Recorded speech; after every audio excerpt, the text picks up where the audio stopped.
មានគេធ្លាប់លួចសួរបងថាតើស្នេហាយ៉ាងណាបងគ្មានពីអ្វីនឹងតបឆ្លើយប្រាប់ទៅដល់គេរឿងពួកយើងខ្លាចជាអតីតហើយពេលនេះអូនមាននាងថានៅឡើយសល់តែរូបបងទេដែលរូបមកសើดังฉันដើរចេញពីអតីតពុំងងឹតជាផ្សារងងខ្លៅតែពេលគេរំលឹកឈ្មោះបើនឹងដងក្តៅក្តៅនឹកអូនចិត្តដើមអតីតនៅតែនឹកគិតថាថ្ងៃមួយអាចត្រូវគ្នាច្រើនខែហើយជីវ៉ាតើថ្ងៃណាភ្លេចអូនបានក៏ពិតគឺអូនមានគេតែបងឯនឹងវិញទេដែលឈឺចាប់បងនេះរុំដូចស្លាប់ព្រោះនឹកអូនរៀងរាល់ថ្ងៃអូនរីករាយដើរទៅមុខតែបងឯនឹងក៏ទុំស្ទើរតែខ្សែអូនរីករាយហើយថ្លៃតែបងនេះរួងនៅក្នុងអតីតកាល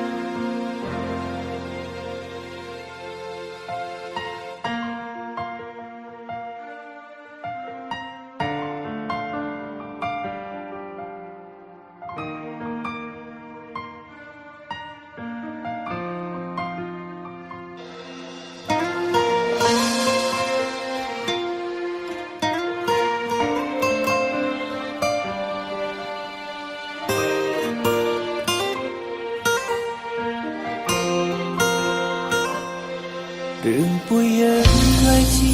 អតីតហើយពេលនេះអូនមាននាងថានៅឡើយសល់តែរូបបងទេ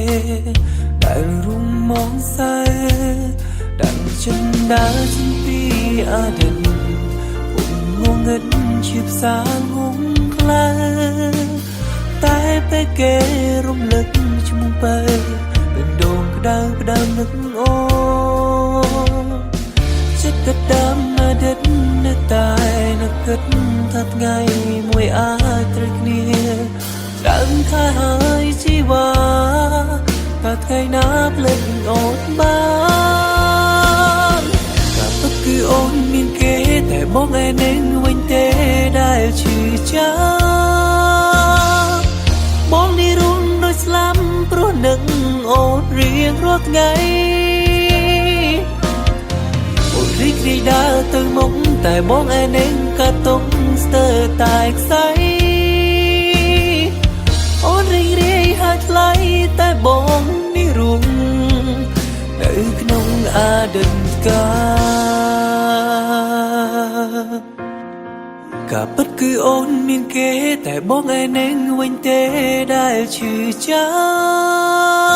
ប់បងនេះរុំដូចស្លាប់ព្រោះនឹកអូនរៀងរាល់ថ្ងៃអូនរីករាយដើរទៅមុខតែបងឯនឹងក៏ទុំស្ទើរតែខ្សែអូនរីករាយហើយថ្លៃតែបងនេះរួងនៅក្នុងអតីតកា